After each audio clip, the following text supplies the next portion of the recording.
ప్రార్థన చేసి మొదలు పెడదాం. ఓం గురు బ్రహ్మ గురుర్విష్ణు గురుదేవో మహేశ్వర గురు సాక్షాత్ పరబ్రహ్మ తస్మై శ్రీ గురవే నమః. ఓం మన్నాదో శ్రీ జగన్నాథ మద్గురు శ్రీ జగద్గురు మమాత్మా సర్వభూతాత్మ తస్మై శ్రీ గురవే నమః. ఓం అఖండ మండలాకారం వ్యాప్తం ఏన చరాచరం తత్పదం దర్శితం ఏన తస్మై శ్రీ గురవే నమః. త్రిమత ఏకైక గురువు, ఆధ్యాత్మిక సామ్రాజ్య చక్రవర్తి, శతాధిక గ్రంథకర్త, హిందూ జ్ఞానధర్మ ప్రదాత, సంచలనాత్మక రచయిత, త్రైత సిద్ధాంత ఆదికర్త శ్రీ శ్రీ శ్రీ ఆచార్య ప్రబోధానంద యోగీశ్వర్ల వారిచే రచించబడిన ప్రథమ దైవ గ్రంథము త్రైత సిద్ధాంత భగవద్గీత.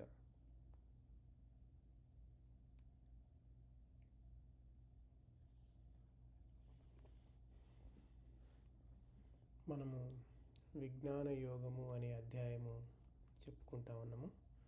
పోయిన వారము మొదలుపెట్టాము విజ్ఞాన యోగము అనే అధ్యాయంలో జీవాత్మ పరమాత్మల గురించి ఎక్కువగా చెప్పబడి ఉంటుంది అని తెలుసుకున్నాము. అంతేకాకుండా ఒక ముఖ్యమైన విషయము మనము చెప్పుకున్నాము. అదేంటంటే రోగానికి తగ్గ వాత, విషానికి తగ్గ మంత్రము, జాడ్యమునకు తగ్గ మందు అవసరమని మన పూర్వ పెద్దలు చెప్పేవారు. ఆ విధంగానే వాళ్ళు చికిత్స చేసేవాళ్ళు. అలా ఎవరికి ఏ సమస్య ఉందో ఆ సమస్యను పరిష్కరించేవాళ్ళు అని మనం చెప్పుకున్న. అప్పట్లో సూది మందు అనేవి లేవు, ఇంతగా వైద్యం అనేది అభివృద్ధి చెంది ఉండలేదు కాబట్టి వాళ్ళు ఆ విధంగా చేసేవారు.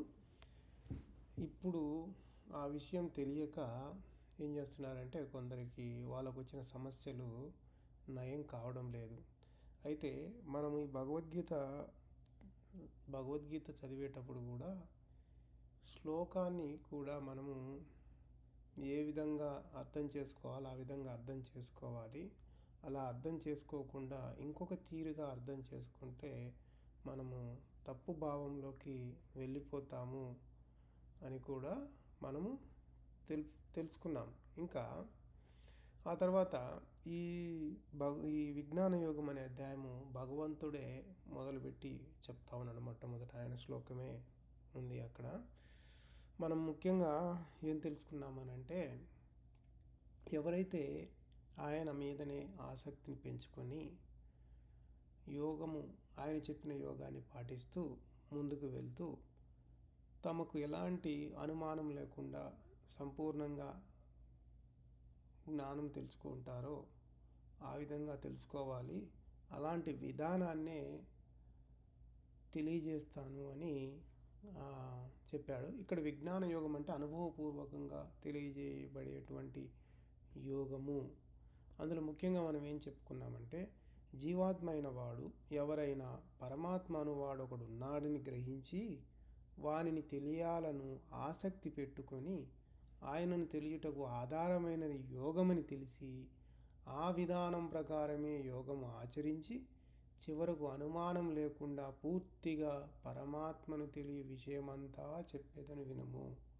ఆ విధంగా మనకి భగవంతుడు తెలియజేస్తాను విను అని మనకే చెప్తా ఉన్నాడు అన్నట్టు. ఇంకా ఏమంటున్నాడంటే, ఈ జ్ఞానం ఏదైతే ఉందో నీకు అనుభవానికి వచ్చే విధంగా తెలియజేస్తా, దాన్ని తెలుసుకుంటే ఇంకా వేరే తెలుసుకునే అవసరం లేదు అని అన్నాడు. ఇది ఆయన చెప్తున్నది బ్రహ్మ విద్య. విద్యల్లోకెల్లా పెద్ద విద్య ఇది. మనం ప్రపంచంలో చాలా విద్యలు మనం నేర్చుకుంటూ ఉంటాం కదా, అవి మనము ఎంతవరకు జీవించి ఉంటామో అంతవరకే ఉంటుంది, తర్వాత ఉండవు. మళ్ళా జన్మ ఎత్తినాడు మళ్ళా మొదటి నుంచే రావాల్సి ఉంటుంది. అదే బ్రహ్మ విద్య అలా కాదు. ఒక్కసారి బ్రహ్మ విద్య తెలుసుకుంటే అది ఎప్పటికీ కూడా జీవుని వెంట వస్తుంది. అది ఆ బ్రహ్మ విద్య అంతేకాకుండా పుట్టుకకు కారణమైనటువంటి కర్మను కూడా లేకుండా చేయగలిగినటువంటి గొప్ప విద్య అనేది ఏదైతే ఉందో అదే బ్రహ్మ విద్య. ఆ బ్రహ్మ విద్యను తెలుసుకొని ఆచరిస్తే మన కర్మలు కాలిపోతాయి. ఆ బ్రహ్మ విద్య ప్రకారంగా అనుసరిస్తే అది మనకి అనుభవానికి వస్తుంది. ఆ అనుభవం చేత జ్ఞానం ఎప్పుడైతే అనుభవానికి వస్తుందో అప్పుడు కర్మ కూడా కాలిపోతుంది. ఇక తర్వాత ఏమంటున్నాడంటే ఒక జీవుడు గురించి, ఇప్పుడు చాలామంది ఉన్నారు కదా మనుషులు. ఈ మనుషుల్లో ఒక 1000 ఇంటికి ఒకడు ముక్తి పొందుదామని ప్రయత్నం చేస్తూ ఉంటాడు. అలా ప్రయత్నం చేసే వాళ్ళు ఎవడో ఒక్కడు మాత్రమే నన్ను నిజంగా పొందగలుగుతున్నాడు అని చెప్తున్నాడు. దానికి ఉదాహరణగా మనము 1000 మంది ఉన్న ఒక ఊరిలో ఒకడు ముక్తి కోసమని ప్రయత్నాలు చేస్తూ ఉంటాడు. 1, 2 సంవత్సరాలు, 3 సంవత్సరాలు అలా నిలబడగలిగిన తర్వాత ఊరిలో వీడు ఒక్కడు ఒక తీరు, మిగిలిన వాళ్ళంతా ఒక తీరుగా ఉన్నారు కాబట్టి వాళ్ళందరికీ అంతా మంచి జరుగుతూ ఉంటుంది. వాళ్ళని చూసి వీడు కూడా ఏం చేస్తాడు, మళ్ళీ అజ్ఞానంలోకి పడిపోతూ ఉంటాడు. అది సహజంగా జరిగేది. ఎందుకంటే మాయ అనేది ఎవరిని కూడా స్థిరంగా ఉండనీయదు దైవజ్ఞానం. ఎందుకంటే ఎంతో శ్రద్ధ ఉంటేనే కానీ మాయ వాడిని దైవం వైపు పోవడానికి ఒప్పుకుంటుంది, కానీ లేకపోతే ఒప్పుకోదు. కాబట్టి వీడు కూడా కొంతకాలానికి ఏం చేస్తాడు, కొంతకాలం పోరాడి దేవుని వైపుగా పోవడానికి, ఆ తర్వాత మళ్ళీ మాయలోకి వచ్చి పడతాడు. అలా ఒక 1000 మంది ఉన్నారనుకుందాం. అట్లాంటి వాళ్ళు 1000 మంది ఉంటే ఆ 1000 మందిలో ఎవడో ఒక్కడే నిజంగా గట్టిగా నిలబడి జీవితాంతం దైవం వైపు ఉండగలిగినట్లయితే అలాంటి వాడే మోక్షాన్ని పొందుతాడు అని మనము ఆ విధంగా భగవంతుడు తెలియజేశాడు. ఇంకా ఏమన్నాడంటే భూమి, నీరు, అగ్ని, వాయువు, ఆకాశము, మనసు, బుద్ధి, అహం అనే 8 భాగాలుగా ప్రకృతి ఉంది అని చెప్తున్నాడు. అంటే దేవుని యొక్క ప్రకృతి, దేవుడు తయారు చేసినటువంటి ప్రకృతి 8 భాగాలుగా ఉంది అని చెప్తున్నాడు. మనము చర ప్రకృతి, అచర ప్రకృతి గురించి చెప్పుకున్నాం. చర ప్రకృతి అంటే జీవరాశులన్నీ కూడా చర ప్రకృతిలోకి భాగాలుగా ఉన్నాయి. అచర ప్రకృతి అంటే కదలని ప్రకృతి, ఆకాశము, గాలి, అగ్ని, నీరు, భూమి ఇవన్నీ ఏవైతే ఉన్నాయో ఇవన్నిటిని కూడా కలిపి మనము చర ప్రకృతిగా చెప్పుకుంటూ ఉన్నాము. అయితే ఈ చర అచర ప్రకృతి అంతా ఒక ప్రకృతిగాను, తర్వాత పరమాత్మ యొక్క అంశాలైనటువంటి జీవాత్మ, ఆత్మ, ఈ 3 ఒక భాగంగాను, అట్లా రెండు భాగాలుగా మనము విడదీసి చూసుకోవచ్చు. కాబట్టి మనకేం తెలియజేశాడంటే పంచభూతములుగాను మరియు శరీర రూపములుగా ఉన్న ప్రకృతి అంతా ఒక భాగం అయితే, శరీరాలకి ఆధారమైన ఆత్మ, జీవాత్మలు, పంచభూతాలకు ఆధారమైన పరమాత్మ, ఈ 3 ఒక భాగంగా మనము చెప్పుకున్నాము. కాబట్టి 2 భాగాలుగా ప్రకృతి ఉంది అని మనకు తెలుస్తూ ఉంది. ఇంకను ఈ కర్మను అమలుపరచడానికి ముఖ్య కారణమైనటువంటి మనస్సు, బుద్ధి, అహంకారం ఉంది కదా, ఈ 3 పంచభూతాలు మొత్తం 8 కలిసి ఈ కర్మ అమలుపరచడానికి కారణంగా ఉన్నాయి అని కూడా మనము చెప్పుకున్నాం అన్నట్టు. అంటే కర్మాచరణకి, చరాచర ప్రపంచంలో మనిషి యొక్క కర్మాచరణకి ప్రకృతిలో ముఖ్యమైన భాగాలు ఏంటి అంటే, బయట ఉన్న 5 పంచభూతాలు, తర్వాత శరీరంలో ఉన్నటువంటి మనసు, బుద్ధి, అహంకారం అనేవి, ఇవి మొత్తము 8 ఈ ప్రపంచంలో ఉన్నాయి. వాటి చేతనే కర్మాచరణ జరుగుతుంది అని మనము చెప్పుకున్నాము. అందుచేతనే పరమాత్మ ఏమన్నాడంటే, ఈ ప్రకృతి యొక్క 8 విధాలుగా, ప్రకృతి 8 విధాలుగా ఉన్నది, అది ఆయనదే అని చెప్తా ఉన్నాడు అక్కడ. ఇంకా తర్వాత ఏం చెప్పుకున్నామంటే, ఇప్పుడు ఈ ప్రపంచము ఏదైతే ఉందో ఇది ధరించబడి ఉన్నది ప్రపంచము. అంటే ఈ ప్రపంచానికి ఆధారంగా ఒకటి ఉంది, ఆ శక్తి అనేది ఒకటి ఉంది, అదే పరమాత్మ. అది ఈ ప్రకృతి కంటే భిన్నంగా ఉంది. ఈ ప్రకృతి దానికంటే నీచంగా ఉంది, అంటే తక్కువదైనది అని చెప్పిండు. అయితే కొందరు దీంట్లో వివరము రాసేటప్పుడు ఈ ప్రకృతి కంటే భిన్నమైన ప్రకృతి వేరొకటి ఉంది, అది శ్రేష్టమైందని రాసినారు. అలా కాదు అర్థం చేసుకోవాల్సింది. మనం ముందే చెప్పుకున్నాము, ప్రకృతి కంటే వేరుగా పురుషుడు అనే పరమాత్మ ఉన్నాడు. కాబట్టి ఆ పురుషుడు ఎవరైతే ఉన్నారో ఆయన్ను తెలుసుకోవాలి, ఆయనలోకే చేరిపోవాలి. కాబట్టి ఆయన ఒక భాగం కాగా ఇది ప్రకృతి. అంటే ఈ ప్రకృతి తక్కువ స్థాయిది, ఆయన శ్రేష్టమైనటువంటి వాడు.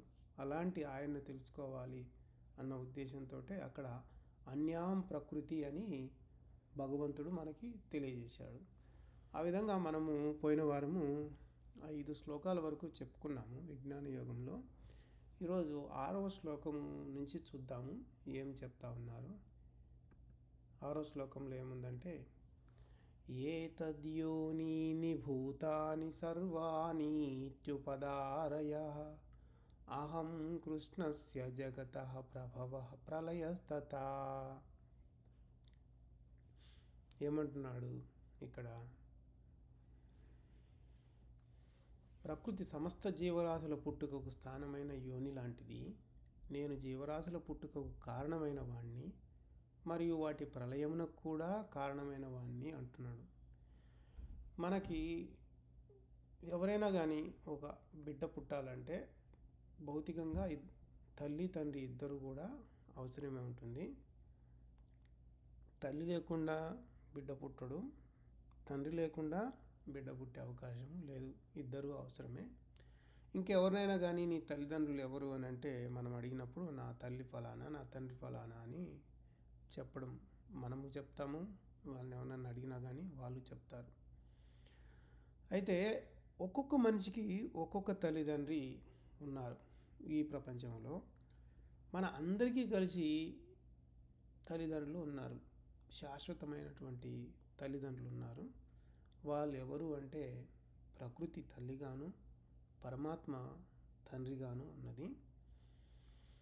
సర్వ జీవరాశులను తయారు చేయడానికి ప్రకృతి అనేది ఏం చేస్తుందంటే వాటికి ఒక రూపాన్ని ఇచ్చి తయారు చేస్తుంది. ఇప్పుడు తల్లి గర్భం ఉంది, తల్లి గర్భంలో శిశువుని పూర్తిగా ఒక రూపం వచ్చేలాగా తయారు చేసేది ప్రకృతే తయారు చేస్తూ ఉందన్నట్టు. పైన ఉన్నటువంటి అంటే భౌతికమైనటువంటి తల్లిదండ్రులు ఆ పని చేయటం లేదు. భౌతికమైన తల్లికి లోపల బిడ్డ ఏ రూపంతో తయారవుతుందనేది తెలియదు. కానీ లోపల ఎవరు తయారు చేస్తున్నారంటే ప్రకృతి లోపల బిడ్డను తయారు చేసి ఒక రూపాన్ని ఏర్పరుస్తూ ఉంది. అందుకే సర్వజీవరాశులకు ప్రకృతి తల్లిగా ఉంది అని మనం చెప్పుకుంటా ఉన్నాం. అలాగే ప్రతి శిశువు పుట్టడానికి కారణమైనవాడు ఎవరు అంటే తండ్రే. ఆ తండ్రి లోపల చైతన్య శక్తిగా అంటే కదలిక శక్తిగా ఉండి శిశువు తయారు కావడానికి కావలసినటువంటి బీజదాతగా ఉండి ఉన్నవాడు ఎవరు అంటే పరమాత్మే. కాబట్టి అన్ని జీవరాశులకు పరమాత్మయే తండ్రిగా ఉన్నాడు. జీవరాశులు అన్నీ కూడా ఈ భూమి మీదనే పుడుతున్నాయి, పెరుగుతున్నాయి, చస్తున్నాయి, మళ్ళా ఏమవుతున్నాయి, మళ్ళా పుడుతూ ఉన్నాయి. ఇదంతా కూడా జనన మరణ చక్రంలాగా వస్తూ ఉంది. ప్రపంచం ఇలా కొనసాగుతూ పోతూనే ఉంది. అయితే ఈ జీవరాశుల పుట్టుకకు కారణమైనటువంటి వారు ఎవరు అంటే ప్రకృతి, పరమాత్మే. అలాగే ఇంకా ఈ ప్రపంచము ఒకానొక రోజు లేకుండా పోతుంది కూడా. దాన్నే ప్రళయం అని అంటారు. అంటే పుట్టిందని, లయము అంటే లేకుండా పోయింది, నాశనమైందని కూడా మనం తెలుసుకోవాలి. కాబట్టి ప్రళయం అంటే పుట్టిందంతా లేకుండా పోతుంది. అలాంటి ప్రళయానికి కూడా పరమాత్మే కారణమై ఉన్నాడు. అందుకే ప్రభవ ప్రళయస్తథ అని శ్లోకంలో కూడా మనకు చెప్పిండు. అంటే ఎప్పుడో ఒకప్పుడు సంభవించే ప్రళయం సమయంలో కూడా ప్రకృతినే ప్రేరేపణ చేసి ఆయన ఏం చేస్తాడంటే జీవులను లేకుండా చేస్తాడు. చివరికి ప్రకృతిని కూడా ఆయన లేకుండా చేస్తాడు. కాబట్టి ప్రళయానికి కారణం, ప్రభవానికి కారణం కూడా నేనే అని మనకి ఈ శ్లోకంలో చెప్పాడు. ఇందులో ఏమన్నా డౌట్ ఉంటే అడగవచ్చు, లేదంటే తర్వాత శ్లోకం చూద్దాము. మత్తః పరతరం నాన్యత్ కించిదస్తి ధనంజయ మయి సర్వమిదం ప్రోతం సూత్రే మణిగణా ఇవ. ఆయన ఏమంటున్నాడంటే, ఈ జగతిలో ఆయన మించినటువంటి ఘనత పొందింది ఏదీ లేదు. దారము అందు మనులు ధరింపబడినట్లు, అంటే పూసలు, మనం పూసలు గుచ్చుతాం కదా, దారంతో పూసలు గుచ్చుతాం కదా, అట్లాగే సర్వ ప్రపంచాన్నంతా ఆయనే ధరించి ఉన్నాడంటే కప్పి ఉన్నాడని మనం చెప్పుకోవాలి. ఆయన ఏం చేస్తున్నాడు? ఒక ప్రకృతిని తయారు చేశాడు. ఆ ప్రకృతిలోనే ఈ జీవరాశులను తయారు చేయడము, ఇవన్నీ కూడా పనులు ప్రకృతి ద్వారానే చేపిస్తా ఉన్నాడు. అయితే ఆయన వెనక ఉండి ముందు ప్రకృతిని పెట్టి నడిపిస్తూ ఉన్నాడు. అయితే ఈ ప్రపంచానికి అధిపతిగా ఎవరు ఉన్నది? ప్రపంచానికి అంటే ఈ ప్రపంచమే ప్రకృతి. ఈ ప్రకృతి ఉంది కదా, ఈ ప్రకృతి సర్వజీవరాశులకి అధిపతిగా ఉండి పనిచేస్తుంది. ప్రకృతికి కూడా అధిపతిగా ఎవరున్నారు?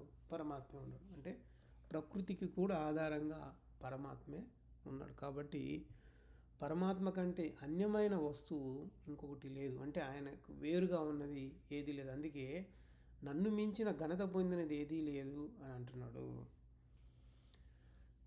ఇంకా ఏమంటున్నాడంటే, ఆయనకు మించిన ఘనత పొందింది ఏది కూడా గతంలో లేదు, వర్తమానంలో లేదు, భవిష్యత్తులో కూడా ఉండదు. ఇంకా ఆయన అన్ని జీవరాశులకి హృది మధ్యలో ఉన్నాడు. హృది అంటే గుండె కాదు, హృది అంటే బ్రహ్మనాడి, హృదయ స్థానం. అది ఎక్కడుందంటే మన తలలో, మెదడులో ఉంటుంది. అది అక్కడ అర్థం చేసుకోవాల్సింది. అందులో ఉండి ఆయన చైతన్యాన్నిచ్చే ఆత్మగా ఉన్నాడు. అంటే మన శరీరంలో నఖశిఖ పర్యంతం అంతా ఆత్మ వ్యాపించి ఉంది కదా, ఈ ఆత్మ చైతన్య శక్తిగా కూడా శరీరంలో ఉన్నాడు. అంటే ఆత్మగా ప్రతి జీవరాశిలో పరమాత్మే ఆ చైతన్యమైన ఆత్మగా ఉంటూ ఆయన ఏం చేస్తూ ఉన్నాడంటే, సర్వజీవాత్మల యొక్క ఆత్మలను తనతో సంబంధం ఉన్నట్లు చేసుకుంటున్నాడు. అంటే ప్రతి జీవరాశిలో కూడా ఆత్మ ఉంది కదా, ఈ ఆత్మను తనతో సంబంధం పడినట్లుగా చేసుకుంటున్నాడు. అది ఎలా ఉన్నాడంటే, ఇప్పుడు మనము పూలు ఉంటాయి కదా, పూలుని ఒక దండగా పేర్చాలి అని అంటే ఒక పువ్వు అంటుకోదు. వాటిని ఒక దారం సహాయంతో ఒకదానికొకటి ముడి వేసుకుంటూ పోతాం. మనం పూలమాలను చూసినప్పుడు ఆ పూలమాల, ఆ దండ కనిపిస్తుంది, కానీ దాంట్లో ఉన్న దారం మనకు కనపడదు. అంటే ఆ పూలు మాత్రమే కనిపించే విధంగా ఉంటే దండ కనపడదు. ఆ విధంగా ఆయన ఆ పూలల్లో కూడా ఆధారమై వ్యాపించి మనకి కనిపించకుండా ఉంటున్నాడు అన్నట్టు. అందుకే ఇక్కడ ఏమంటున్నా అంటే, చరప్రకృతి అయిన సర్వజీవరాశుల్లోనూ తాను వ్యాపించి, అంటే సర్వజీవరాశులు చరప్రకృతి కదా, వీటిల్లో కూడా వ్యాపించి వాటి యందు కనిపించకుండా, అంటే వాటికి తెలియకుండా, వాటిలో అసలు కనిపించకుండా పూలల్లో దారంలాగా ఉంటుంది. పూలల్లో దారం కనిపించదు. పూలన్నిటికీ కూడా దారమే ఆధారమైనట్లు పరమాత్మ అయింది సర్వజీవులకు ఆధారంగా శరీరంలో ఆత్మరూపంగా ఉండి కనిపించకుండా ఉన్నాడు. ఇంకా ఆయన ఈ చరప్రకృతే కాకుండా అచర ప్రకృతి ఉంది కదా, ఈ అచర ప్రకృతిని కనుక మనం తీసుకున్నట్లయితే ఈ అచర ప్రకృతికి కూడా ఆయన ఆధారమై ఉన్నాడు. ఆధారమై ఉండి ఆకాశము, గాలి, అగ్ని, నీరు, భూమికి గురుత్వాకర్షణ శక్తిగా ఉన్నాడు. వాటికి కూడా, పంచభూతాలకు కూడా. మళ్ళా ఈ ఆకాశంలో అణువులో కూడా వ్యాపించి సూర్య చంద్రాది గ్రహాలకు, నక్షత్రాలకు, పాలపుంతలకు, నల్లరంధ్రాలకు అంటే బ్లాక్ హోల్స్కు, వాటన్నిటికీ కూడా అధిపతిగా ఉండి మన శరీరంలో ఆత్మ వలె ఉండి ఏ విధంగా అయితే కదలిక శక్తిని ఇస్తూ ఉన్నాడో, ఆయన ఆకాశంలో కూడా అయస్కాంత శక్తిగా ఉండి సర్వగోళాలన్నింటినీ కదిలిస్తూ ఉన్నాడు. మీరు కనుక చూసినట్లయితే ఆకాశంలో మీరు ఎక్కడ కూడా ఒక దారము, ఇప్పుడు ఒక నక్షత్రం నుంచి ఇంకొక నక్షత్రము, ఒక గ్రహం నుంచి ఇంకొక గ్రహము ఏదో ఒక్కొక్కదానికొకటి పెనవేసినట్లు కానీ, తాడు కట్టినట్టు కానీ ఏమీ ఉండవు. దానికి విడిగా అక్కడ మనము చూస్తే ఉన్నట్లే ఉంటాయి. కానీ వాటిని అయస్కాంత శక్తి అనే ఒక దానితో, గురుత్వాకర్షణ శక్తి అంటాం కదా, ఆ శక్తితోటి వాటిని పడిపోకుండా నిలబెట్టింది ఆయనే. ఆ విధంగా ఈ గ్రహగోళాలను నక్షత్రాలను వాటన్నిటినీ కూడా ఆయన అయస్కాంత శక్తి చేత కదిలిస్తూ ఉన్నాడు. అట్లా ఆయన చరప్రకృతికి అచర ప్రకృతికి సర్వ ప్రపంచానికి ఆధారమైనటువంటి పరమాత్మగా ఉన్నాడు. ఇంకా ఇందులో ఏమన్నా అనుమానం అంటే అడగచ్చు. కాబట్టి పరమాత్మ ఆయన ఏం చేశాడు? ప్రకృతిని సృష్టించి దాని ద్వారా జీవరాశులను తయారు చేసి ఈ పెద్ద ప్రపంచానికి అధిపతిగా ఉన్నాడు ఆయనట్టు. ఇంకా ఆయన ఎలా ఉన్నది కూడా మనము తెలుసుకున్నాం కదా. సర్వజీవరాశుల్లోనూ ఆయన ఉన్నాడు. ఆ సర్వజీవరాశులను చర ప్రకృతిగా చెప్పుకున్నాం. ఈ అచర ప్రకృతి ఏదైతే ఉందో, కదలని ప్రకృతి, దానికి కూడా ఆధారంగా ఉన్నాడు.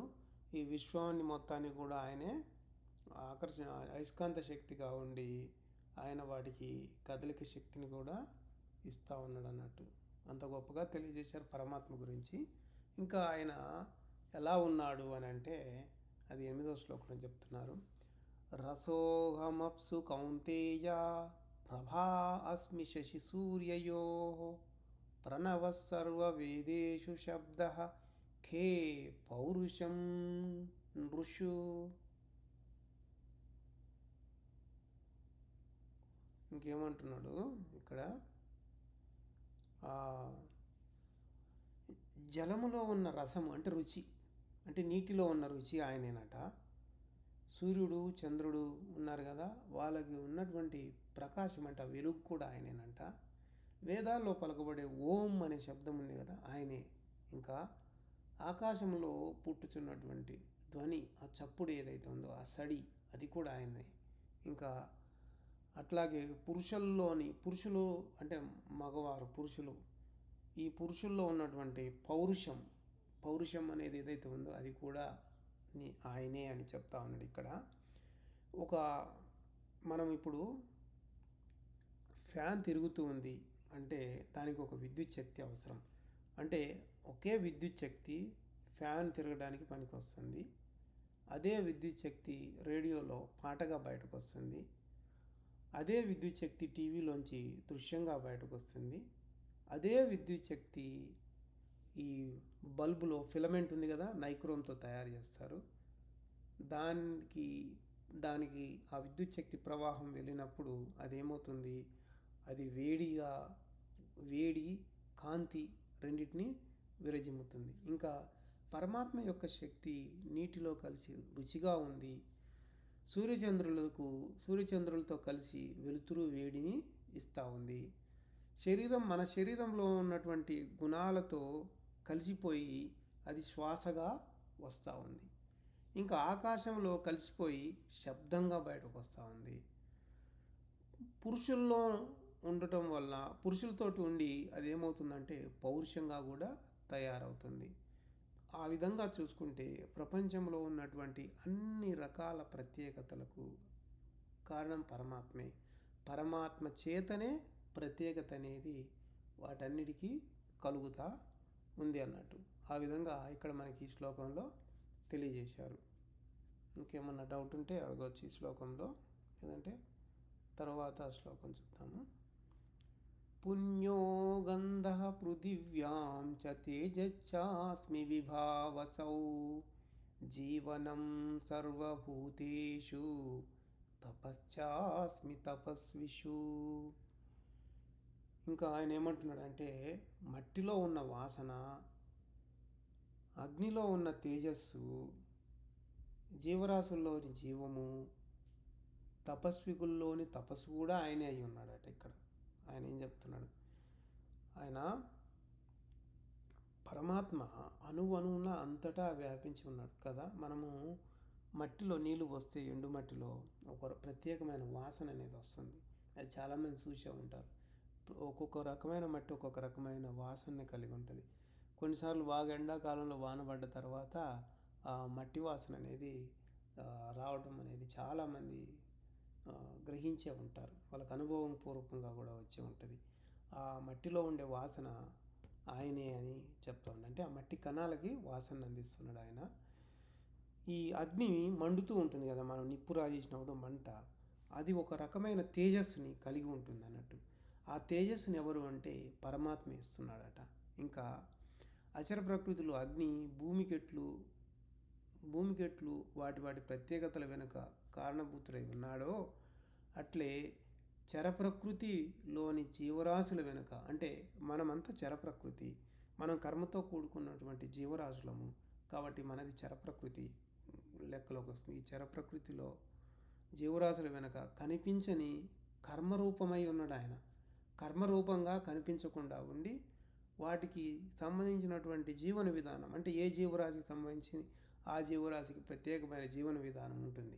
ఆ జీవన విధానాన్ని కూడా ఏర్పరుస్తూ ఉన్నాడు. అంతేకాక ఇంకేమంటున్నాడంటే, ఏదైనా ఒకటి సాధించాలని దానికోసం తపిస్తూ ఉంటాడు కదా, అదే పనిగా ఒక వ్యక్తి ఎవడైనా కానీ ఆ తపించే వాళ్ళలో తపము కూడా తానే అయి ఉన్నాడట. అందుకే తపశ్చాస్మి తపస్విషు అని అంటున్నాడు. అంటే తపించే వాళ్ళలో తపము కూడా తానే అయి ఉన్నాడట.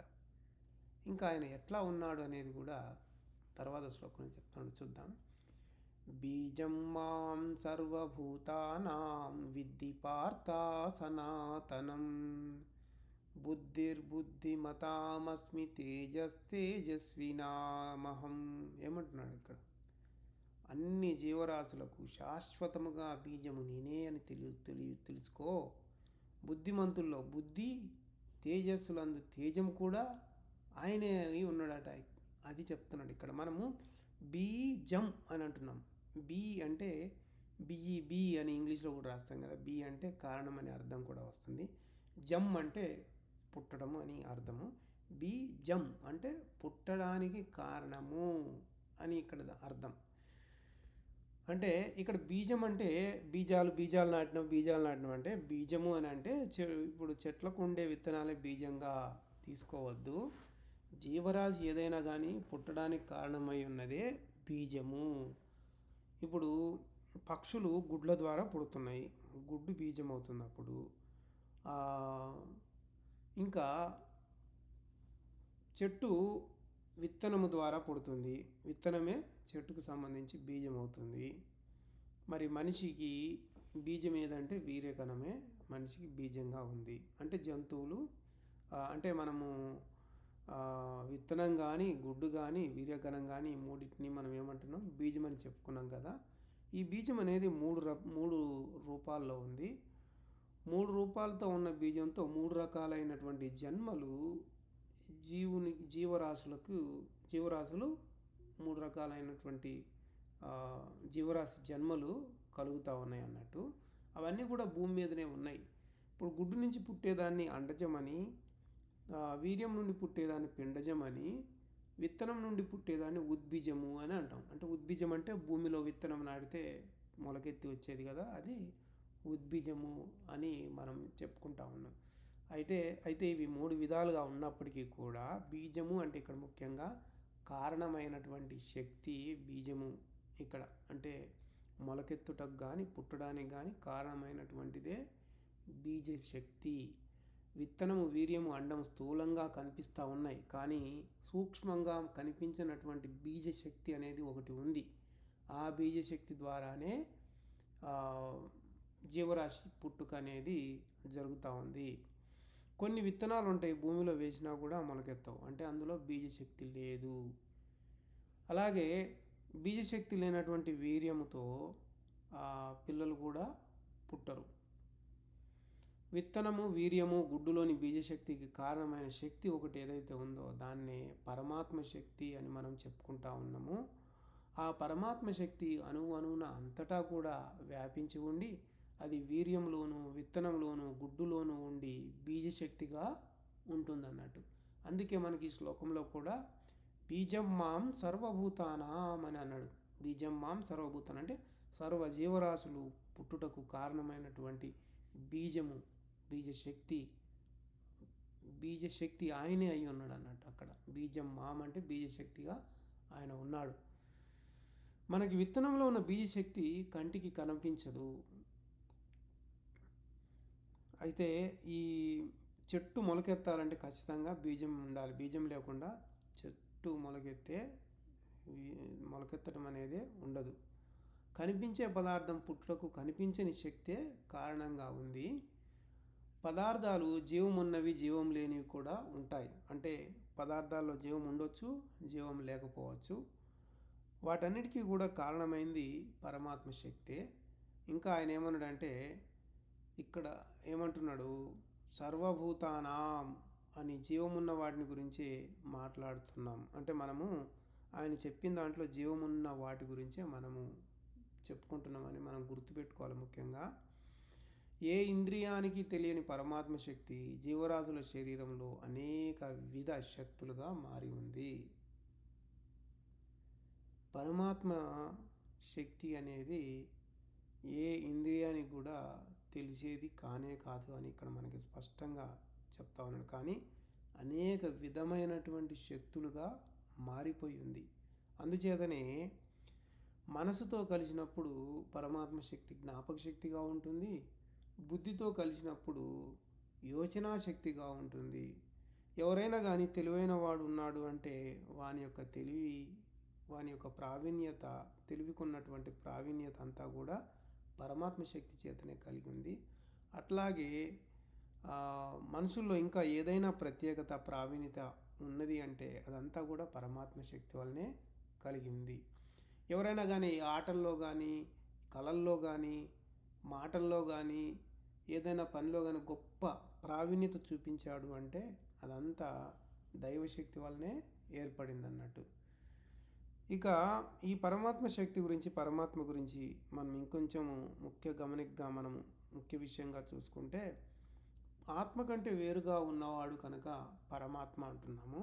ఆయన్ని మనము స్త్రీలింగం అన్నట్లుగా అది అని, ఇది అని అంటున్నాము. మళ్ళా ఆయన, అతడు అని కూడా చెప్పుకుంటా ఉన్నా. అంటే అటు పురుషునిగా సంబోధిస్తున్నాం, ఇటు స్త్రీ అని కూడా సంబోధిస్తున్నాము.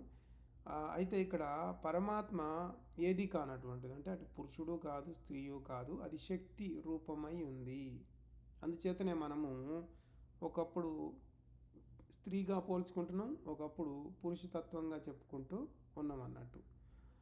ఈ రెండిటికి కూడా ఆయన అతీతుడు. ఆయన స్త్రీయు కాదు, పురుషుడు కాదు, ఈ రెండిటికి ఆయన అతీతంగా ఉన్నాడు, వేరుగా ఉన్నాడు. కాబట్టి పరమాత్మను సందర్భానుసారము అది అని, అతడు అని చెప్పుకుంటూ ఉంటాము. స్త్రీగా, పురుషునిగా పిలువబడువాడు ఒక్క పరమాత్మే అని మనం చెప్పుకోవాలి. అది ఇక్కడ ముఖ్యంగా గమనించవలసిన విషయము. ఇంకేమన్నా డౌట్ ఉంటే అడగచ్చు.